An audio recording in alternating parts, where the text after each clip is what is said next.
Hello! Welcome to the next video. Today, we shall discuss something that gets people quite, how should I put this? Extreme. And that is social constructs. Now, when someone hears a social construct, generally it is followed by the excuse of, well, this is a social construct, so we shouldn't follow it. Now, this is not always the case. Sometimes people will respond by saying it's a necessary social construct, but generally speaking, it does have a negative connotation, especially in a very liberal world. The idea of not being restrained by artificial barriers inherently means that social constructs are generally looked upon as bad. Also, I'm going to make sure that's a U. However, fact is, there are a lot of social constructs, and I don't think people would argue for their complete abolition. For example, this is a social construct. The fact that these letters mean anything to anyone, completely arbitrary. This could be a whole language in and of itself. And depending on the group, some wouldn't even bat an eye. But that's not how things work. Instead, because we speak English, we follow the Latin alphabet, which includes these letters. If you wanted, you could do Cyrillic, or you could do a number of other alphabets. I'm not going to try to write them because I'm pretty sure I'm going to fail, but regardless, that is a social construct in and of itself. The fact that we agree that these written letters have meaning is a social construct. It's not inherent, it's not natural. You don't go down to the woods and find things written out in Latin or any other language using that alphabet, or any alphabet for that matter, unless it was written by humans who agreed with their society that this is how you write. Another thing that is a social construct that people tend to not think about is this as well. Similar to the alphabet, although math is true, the numbers we use are entirely fictional, made up. They are introduced into the world because it makes it easier to do equations. For example, how do I indicate there's a single thing? Well, if I use 1, then I can factor that in as a replacement for it. And if I'm adding another thing to it, then I can write that. And then I can get an answer. Simple. Now, the thing is, when it comes down to it, as you can see, these are pretty obvious, but also, they're very much basics. They are used to build larger concepts. Because you need an alphabet and an understanding of writing in order to communicate through messages. Well, non-verbal messages, that is. Heck, what we speak. Forgive the horrible drawing, but I'm trying.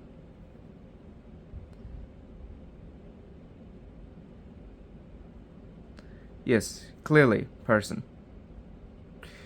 Regardless of how bad my drawings are, that which we say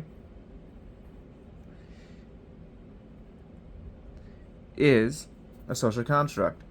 This language I'm using right now, English itself, is a social construct. So is Latin, so is Greek, so is Mandarin, so is Japanese. They're all social constructs. Also, I just realized this guy looks like someone from The Simpsons. Best not put him in charge of a nuclear reactor.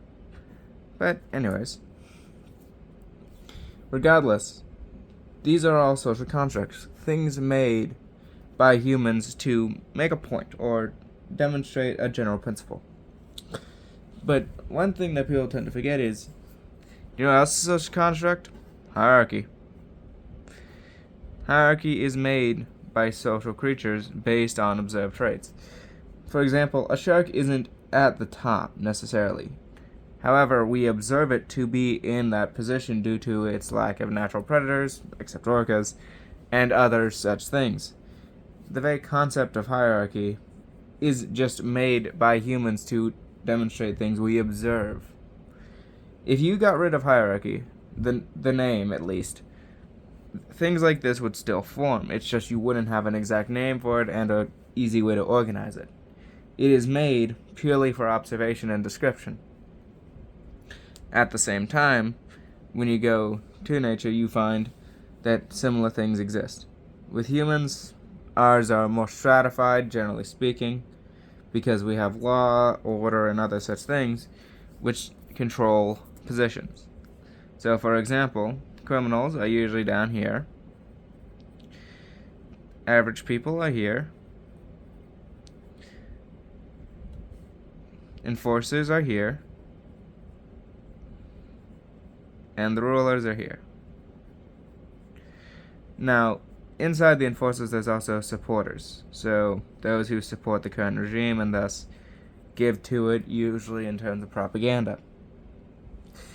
Society forms hierarchies like this all the time because it is natural for people to be competitive, and so how people choose to organize themselves, while not guaranteed to be a specific way, is almost certainly guaranteed to result in some people having more than others.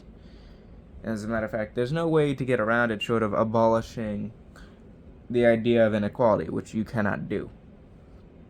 So long as there are people, there will be imbalances, and thus something resembling this will form. Not necessarily exact, but something similar.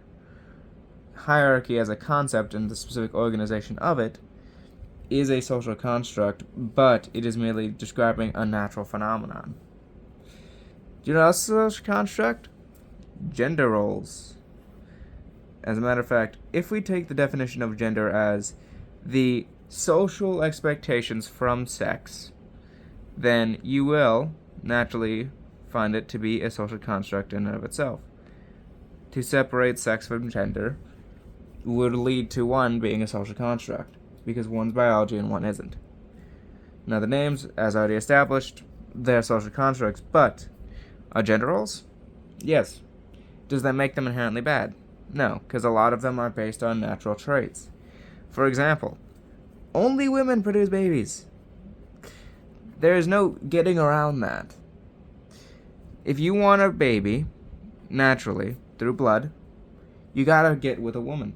Or, if you are a woman, find a man willing to fertilize those eggs so that you may have a baby. What about men? Well, they have a better time gaining strength, so they are far better suited to work which requires it. That is assuming, of course, that you use the talents. For example, I would not be trusted with most strength-related tasks. I'm not good at that, not my skill suit, but it is still a thing that men tend to have. As a result, it's why we see early societies organizing the way they do. Once things settle down, you see men at the top, and women generally left in the kitchen or the home. We see this in sedentary societies so much, largely because it becomes a simple matter of who is better able to produce force. In the situation where strength is valued, aka early civilization, men naturally have an easier time taking control. Now, they don't hate their women. They can't. If they did, they'd be dead. But they have the power to enforce their will, and so they naturally climb up to the top of the social ladder. Finding truly matriarchal societies is very rare. As a matter of fact, of the thousands of societies that have ever existed on Earth, few were actually matriarchal. Even the Native Americans. The American Indians were not naturally matriarchal. They gave incredible power to women, because they still relied heavily on hunter-gatherer societies, but they were not matriarchal. The tribal chief was still almost always a man.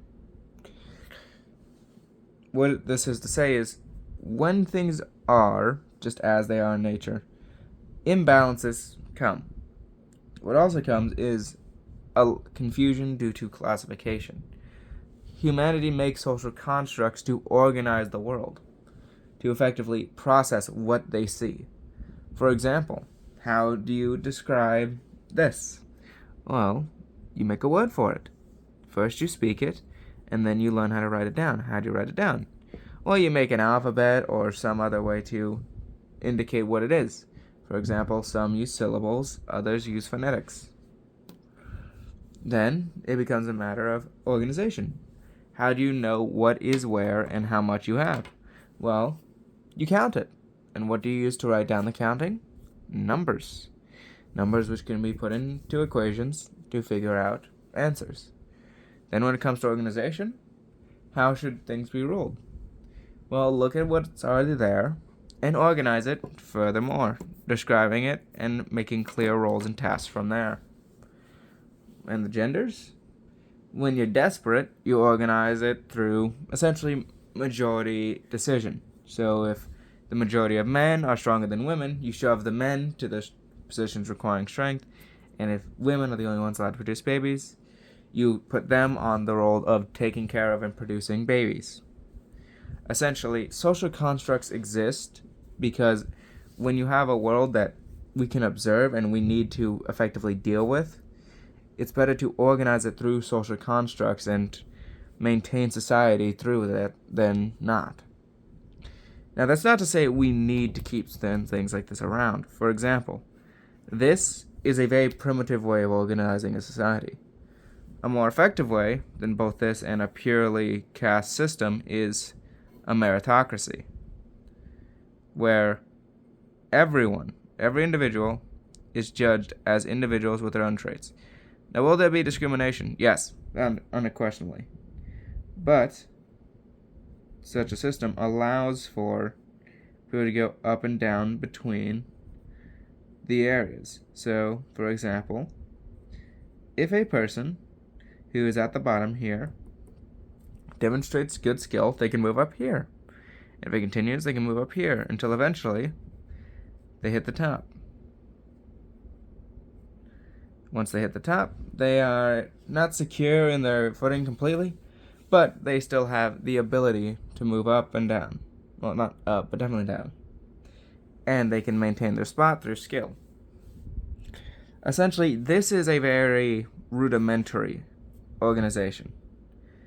Even as time goes on and things turn into societies more remnant of this, you still have many issues because if it's stratified, like for example the Indian caste system, then those at the bottom or near the bottom have no reason to go up or even try. Why would you make more food if you just know it's going to be taken by the rulers and you get none of it? Why would you trust this organization when, despite your skill, you are forced to listen and obey those who are dumber than you? Well, you don't. You usually get upset, start some revolts, and end up dead. A meritocracy isn't perfect. Natural human decision-making means there will always be variations. You will never have someone who is completely meritocratic. Even I have my own personal biases. For example, if I was told I could promote a dog over a human, I might legitimately consider the dog just for the fun of it. Because I'm telling you right now, that would be hilarious. I mean, I've been to Alaska. They had a cat for mayor, so yeah, I am more than willing to make that happen again. Talkeetna, good going. But back to the point, no matter what, there will always be some personal bias. For example, if you talk to someone like, I'm actually going to name a YouTuber here, Sargon of Akkad, he's going to have a very higher preference for the British, for obvious reasons. He's British, he supports British traditions and customs, and other such things. He's naturally going to lean towards a more British way of looking at things. Simultaneously, if you went to Keir Starmer, going to use another Brit, he's naturally going to lean towards the more progressive end of things, usually favoring outsiders or people he believes supports his cause. That's just the nature of things. People naturally have biases and preconceived notions, and so you never can have a fully meritocratic system. Nor can you have a system without social constructs. So long as communication is needed, something will have to be made up for it. It's like it's currency. For example, excuse me while I pause. Take this $20 here. Now, if you look at it, you may say, oh, that's something that's worth a decent bit of value, but is it inherently worth that much money? What about this man's face makes it worth anything? Well, it's not his face, or even the 20 written on it. The reason this holds value is because people agree it has value.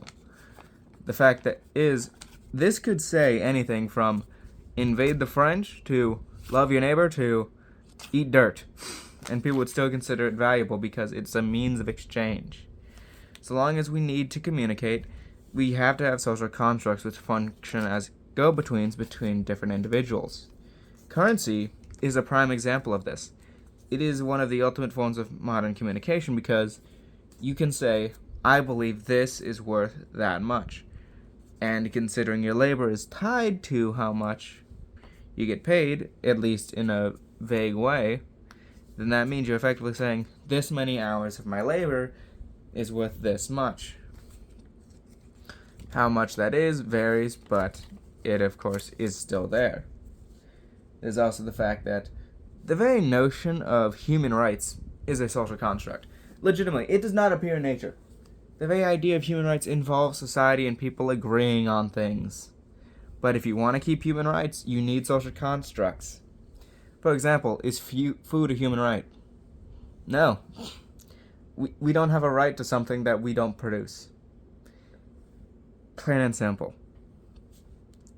I don't have a right to this just because I live on this planet.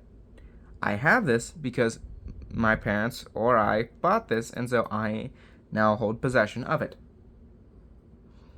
I do not hold a human right to that object. Same with a table. Not a human right to have tables. Nor our phone's a human right, like the one used to record this video. Human rights, by their nature, are social constructs. And I hope through this video I can illustrate not that social constructs are bad or good, but that they're inevitable. Some good, some bad. A racist caste system, I think we can all agree, is bad. But language is good, even when it can curse you off. Fact is, we need social constructs. All defenses.